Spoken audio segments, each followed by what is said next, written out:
Radio Massabielle, Parole d'évêque. Bonjour à toutes et à tous, vous êtes dans Parole d'évêque sur Radio Massabielle et les réseaux sociaux de notre diocèse de Guadeloupe. Monseigneur Philippe, bonjour. Bonjour à toutes et à tous, aux auditeurs et auditrices de Radio Massabielle. Bonjour à tous ceux qui nous suivent sur les réseaux sociaux. Alors, elles étaient très attendues. Nous commençons, Monseigneur, par les nominations au sein de notre diocèse de Guadeloupe. Nominations qui prendront effet, pour les premières donc, le 1er septembre prochain. Oui, tout à fait. Les nominations, c'est un processus habituel au sein d'un diocèse parce que chaque année, il y a des changements qui peuvent s'opérer en lien avec tout simplement la présence d'un prêtre pour un nombre d'années sur une paroisse. Et donc les choses tournent au bout d'un temps. Et aussi, il y a des nominations qui peuvent concerner des services ou des mouvements au sein du diocèse. Donc c'est dans ce processus normal et naturel que nous sommes. Et ces nominations se font, bien sûr, en concertation pour moi avec mon conseil épiscopal.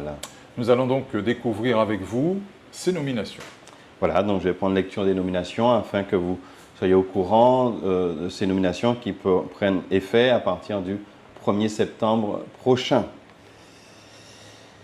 Alors, Monseigneur Félix Guiangou, donc moi-même, après, comme je le disais, consultation et échange avec mon conseil épiscopal, je fais les nominations suivantes, à savoir pour le doyenné de Pointe-à-Pitre, le Père Gérard Faucamp, curé de la paroisse Saint-Pierre et Saint-Paul de Pointe-à-Pitre.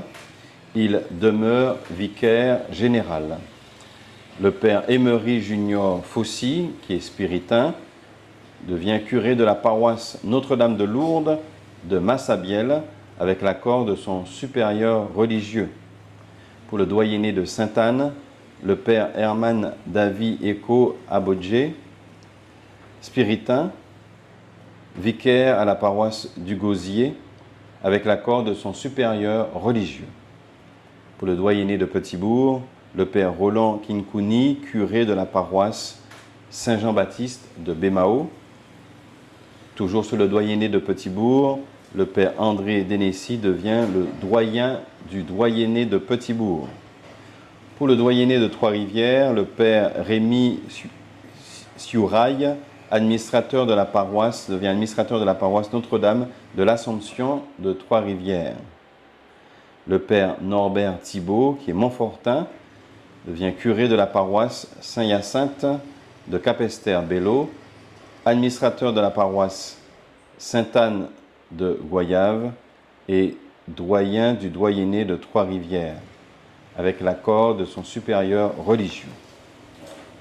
Le Père Sylvain Numa devient curé de la paroisse de Terre-de-Haut et de la paroisse de Terre-de-Bas. Il demeure délégué épiscopal à l'information. Pour le doyenné de Basse-Terre, le Père Édouard Silène, devient vicaire à la paroisse cathédrale Notre-Dame de Guadeloupe et à la paroisse du Carmel. Il résidera à l'évêché. Pour le doyenné des îles du Nord, le Père Ruls André Alcinus Neus, spiritain, devient curé de la paroisse Saint-Barthélemy avec l'accord de son supérieur. Le Père Jean-Gary Édumé, qui est aussi spiritain, devient curé de la paroisse Saint-Martin et doyen des îles du Nord avec l'accord de son supérieur religieux. D'autres nominations, le Père Paulin Mutoro est nommé responsable du service diocésain de la formation permanente. Le diacre Paul Sarlat est nommé responsable diocésain de la pastorale de la santé. Monsieur Jean-Marie Cabal est nommé délégué épiscopal du service diocésain Solidarité Santé. Il y a aussi des fins de mission, ceux qui ont œuvré sur le diocèse pendant plusieurs années que nous remercions. Monseigneur Félix Guiangou, donc moi-même, remercie chaleureusement les confrères qui terminent leur mission au service d'une paroisse et sont appelés à des missions à l'extérieur du diocèse. Le Père Caz Eugène Montfortin termine sa mission au service du diocèse de Guadeloupe. Il vivra une nouvelle mission donnée par sa congrégation. le père Jean-Serge Matola, termine sa mission au service du diocèse de Guadeloupe.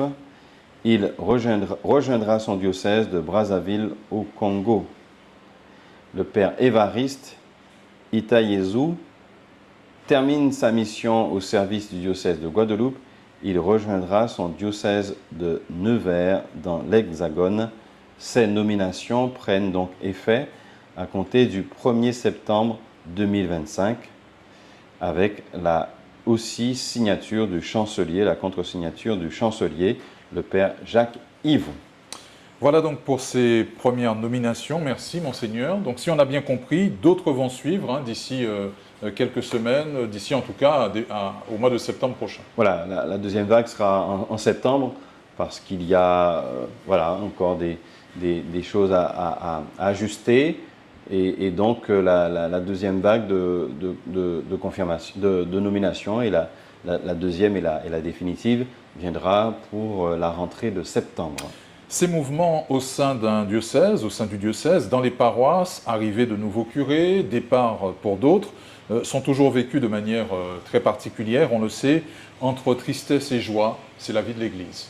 Oui, ce qui est normal, tristesse et joie, parce que tout simplement, les pasteurs ou les responsables d'une mission sont restés de nombreuses années, ont tissé des liens, ont fait avancer la paroisse avec ses joies et ses peines, puisque toute mission aussi, quelquefois, a des moments heureux et des moments difficiles, mais tous ces moments, finalement, tissent du lien.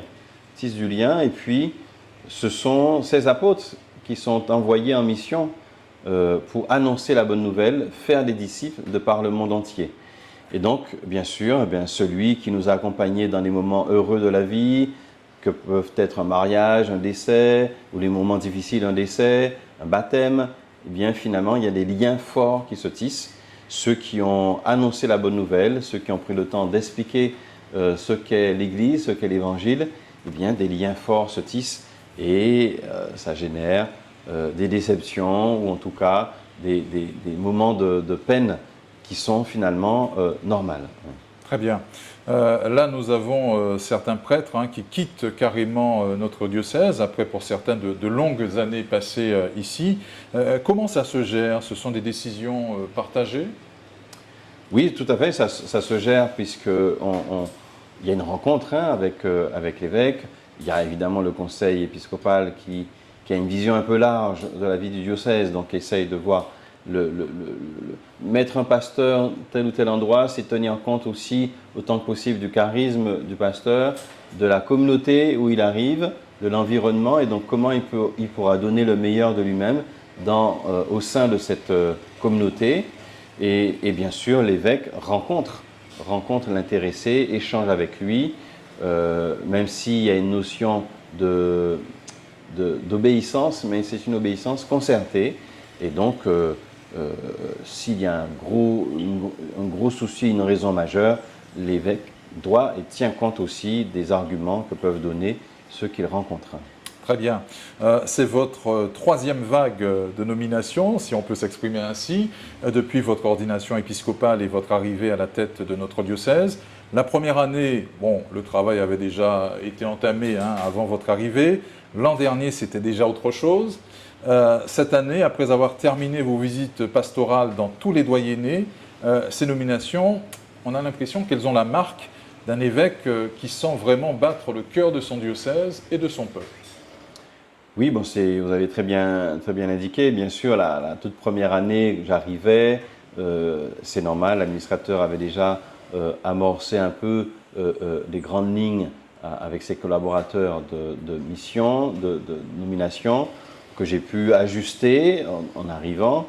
Mais de fait, au bout de 2 ans, après avoir sillonné le diocèse, on commence à connaître les points forts, on commence à connaître aussi les paroisses, les caractéristiques des paroisses. On commence aussi à mieux connaître les pasteurs, les prêtres, leur charisme. Et donc du coup, forcément, ces nominations, au bout de quelques temps, deviennent de plus en plus ajustées. Mais elles le sont dès le départ en réalité parce qu'on a des collaborateurs. Et donc on nomme avec des personnes qui sont du terrain et qui connaissent aussi. Donc on s'appuie sur ces personnes Mais évidemment, moi, au bout de maintenant 2 ans, ma connaissance est plus fine et donc ça aide évidemment pour les nominations. Il est toujours bon de le préciser, un évêque ne décide jamais tout seul pour les nominations et pour bien d'autres décisions. Il y a toute une série d'étapes, d'échanges, de consultations, de discernement surtout, avant de prendre ces décisions de nommer tel ou tel prêtre dans une paroisse. Non, c'est très vrai. Alors, on insiste sur les prêtres, mais il y a aussi quelques services diocésains qui ont été nommés aussi. C'est aussi le signe, pour ma part, aussi d'une présence maintenant un peu plus importante au sein du diocèse, puisqu'il y a des actions pastorales fortes que nous mettons en place. On en parlera tout à l'heure. Mais oui, on ne décide pas seul, on concerte, on échange, on partage, on prie, j'insiste aussi, parce qu'une nomination, c'est aussi de se dire, mais est-ce que nous faisons le bon choix pour l'annonce de l'Évangile? Et donc, c'est pour cela aussi qu'il y a toujours une nomination ne se fait jamais d'un coup. Il y a les premiers éléments, les premières réflexions, et ça dure plusieurs semaines, plusieurs mois, et ça nous donne le temps aussi de laisser décanter les choses. Et donc, le sentiment qu'on est porté aussi avec le Seigneur par la prière pour que la décision soit la plus concertée et la plus, avec le plus de discernement possible. 2 mots particulièrement, Monseigneur, pour le Père Édouard Silène, qui s'en va, donc de Saint-Pierre et Saint-Paul, pour la cathédrale de Basse-Terre, pour les paroisses de Basse-Terre, en tant que vicaire, et qui résidera donc à l'évêché, le Père Silène, qui vient de fêter ses 45 ans de sacerdoce. Oui, c'est 45 ans de sacerdoce et aussi il va fêter ses 75 ans.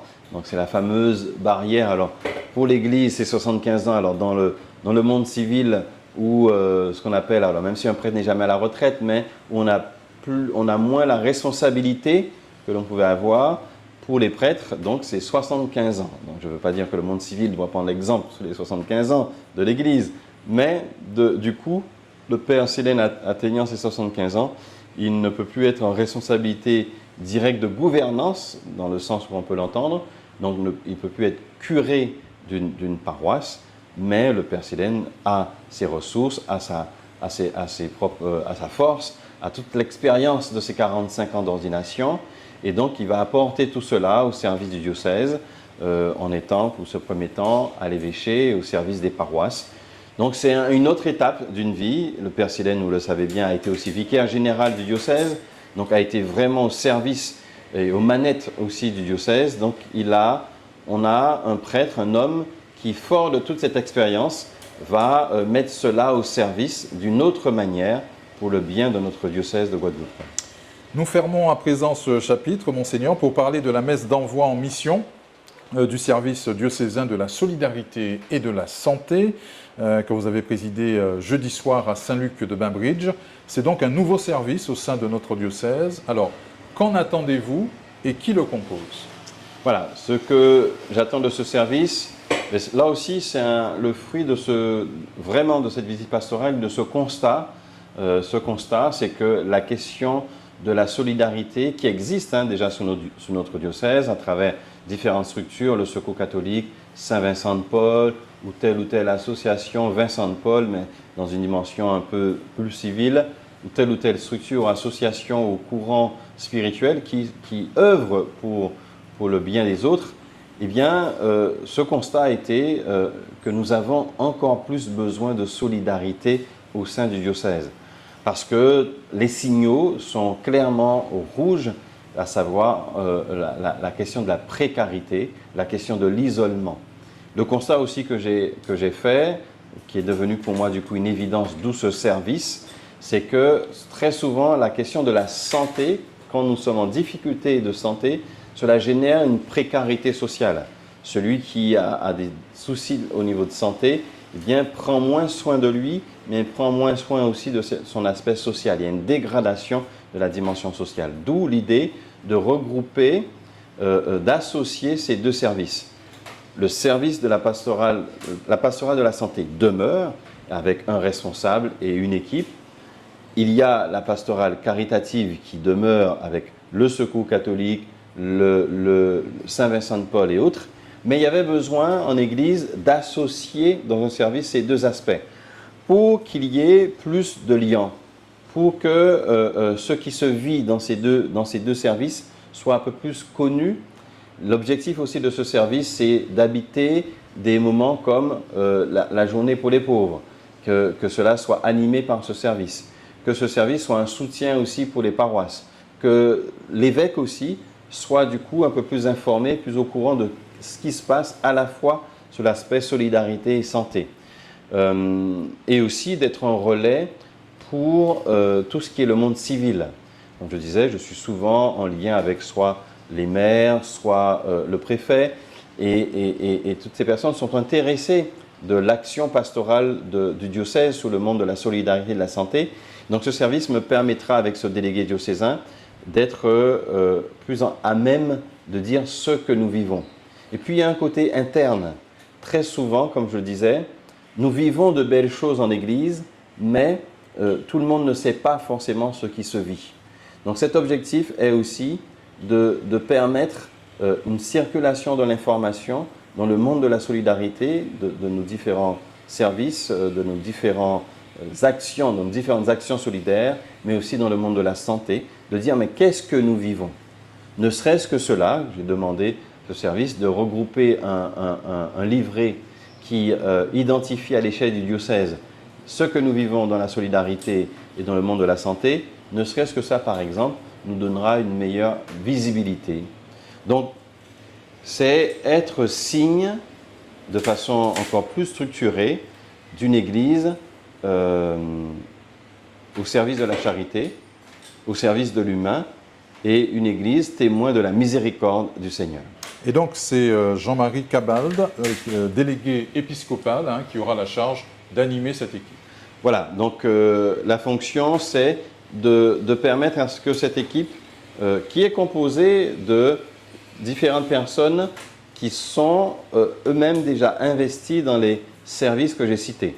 Service du Secours catholique, de Saint-Vincent de Paul ou autres, ce service est composé de ces différents membres et M. Cabal a comme mission d'animer tout cela, de mettre tout cela un peu en musique pour que, tout simplement, tous ces différents responsables soient capables de faire vivre des temps forts à l'échelle du diocèse, d'être aussi en lien avec les autres services diocésains. Parce que la force de cette structuration des services, c'est de dire mais comment ces services s'interpellent. Le service de spiritualité peut aussi permettre à ce que ce service diocésain vive un moment spirituel fort. Le service de la jeunesse peut aussi dire mais qu'est-ce que nous voudrions vivre et nous pourrions vivre avec la pastorale santé et solidarité. Donc voilà, donc c'est mettre un lien beaucoup plus fort entre nos services diocésains. Très bien. Ce week-end de la Pentecôte qui s'annonce vous conduira, avec votre vicaire général, à conférer plusieurs confirmations à Gosier, à Goyave, à Gourbert, à Trois-Rivières également. Vous allez donc vous partager ces célébrations avec le Père Gérard. Oui, la saison de la confirmation bat son plein, comme j'aime bien dire. Donc l'huile consacrée à Pâques sert largement. Et c'est toujours d'ailleurs une très belle joie pour moi que d'imbiber le front de ces jeunes ou ces adultes de ce Saint-Crème, de cette onction qui rappelle d'ailleurs, c'est d'ailleurs la définition de Christ. Être roi, c'est devenir Christ. Eh bien oui, encore plus dans cette période de la Pentecôte, l'Esprit qui a été envoyé, le souffle de l'Esprit qui a été envoyé sur les différents apôtres, faisant d'eux des témoins du Christ et des annonceurs de la bonne nouvelle. Eh bien, ces hommes et ces femmes, ces jeunes qui vont recevoir l'onction, c'est faire d'eux des témoins du Christ. Il y a le baptême qui nous appelle à une conversion et qui nous fait devenir chrétiens. Eh bien, le sacrement de la confirmation fait de nous des témoins et fait de nous des apôtres de la bonne nouvelle. Et donc, c'est un sacrement d'envoi en mission pour les hommes et les femmes. Dimanche de la Pentecôte, un événement important est annoncé. Ce sera à 15 h à la cathédrale de Basse-Terre. Vous présiderez la célébration de la solennité de cette grande fête liturgique avec l'effusion de l'Esprit Saint pour certains fidèles qui s'y sont préparés. Oui, les fidèles qui sont tout simplement déjà en équipe du renouveau charismatique, et donc qui se sont préparés à l'effusion de l'Esprit, qui ont fait nombre de séances pour comprendre en quoi cette effusion est importante. Alors, qui est vue comme un peu le baptême de l'Esprit, en fait, qu'on retrouve dans l'Évangile. Alors, que les choses soient claires, ce n'est pas un sacrement. Le sacrement, la confirmation est un sacrement, mais ce temps de prière et ce temps sacramentel finalement, où l'imposition des mains, l'invocation de l'Esprit Saint, c'est tout simplement que cette effusion de l'Esprit sur les hommes et les femmes qui se sont préparés pour faire grandir en eux encore cette conscience missionnaire qu'ils ont déjà reçue par leur confirmation, comme pour renouveler, raviver cette flamme de l'Esprit et pour dire, mais le Seigneur fait de vous des missionnaires. Allez annoncer cette bonne nouvelle, allez en témoigner. Et donc souvent, un des fruits de l'Esprit, c'est que ceux qui vivent ce temps sont revigorés dans leur foi, sont réinterpellés dans leur foi, et cela peut développer, c'est les uns et les autres, des charismes qui sont déjà chez eux, qu'ils ont déjà reçus à l'Esprit Saint lors de la confirmation, et ces charismes peuvent encore plus se déployer. Ah, et donc c'est un moment fort dans une vie de chrétien. C'est un moment fort, c'est un moment de celui qui souhaite et qui est dans cette mouvance auquel le mouvement charismatique prépare. Oui, c'est un moment fort, et très souvent, des hommes qui se sont préparés, finalement, l'aboutissement de ce temps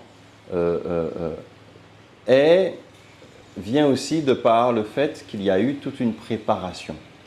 Et donc, du coup, je me suis préparé, et ce moment de prière fort, intense, vient raffermir, vient comme rassembler tout ce que j'ai pu, les hommes et les femmes qui se sont préparés, vivre. Et donc, souvent, cela donne des personnes qui sentent un appel à un engagement fort à la vie de l'Église, à la vie humaine, au travail, à la maison. Très bien, nous vivons cela avec vous en direct dimanche après-midi depuis la cathédrale Notre-Dame de Guadeloupe à Basse-Terre. Votre message, Monseigneur, à l'adresse de nos fidèles et du peuple de Dieu en Guadeloupe pour cette fête de la Pentecôte au cœur de l'année sainte que nous vivons. Ce message est d'abord un message de foi et d'espérance. De foi et d'espérance puisque la Pentecôte, c'est cela. C'est des hommes, des femmes qui, à un moment donné, ne vont pas trop comprendre ce qui leur arrive. Les langues de feu, on nous dit qu'ils parlaient en langue, mais surtout, nous voyons de ces hommes et des femmes qui vont partir avec audace annoncer la bonne nouvelle. C'est certainement au cœur de cette année jubilaire, peut-être un des moments où nous pouvons comprendre le sens de l'espérance chrétienne. L'espérance chrétienne, c'est de croire en ce Fils Jésus-Christ mort et ressuscité pour nous, mais aussi de croire en cet Esprit qui nous est envoyé, cet Esprit Saint qui nous est envoyé pour nous fortifier et nous encourager à être des missionnaires.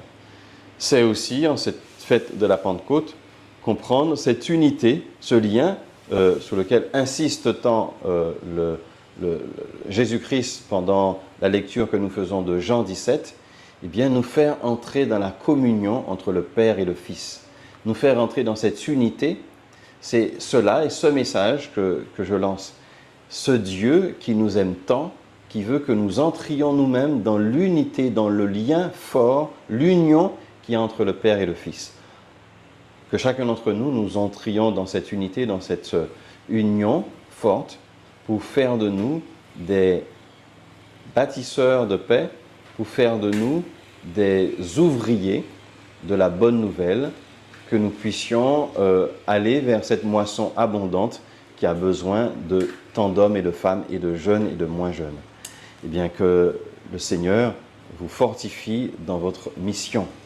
Très bien. Et que Dieu vous bénisse le Père et le Fils et le Saint-Esprit.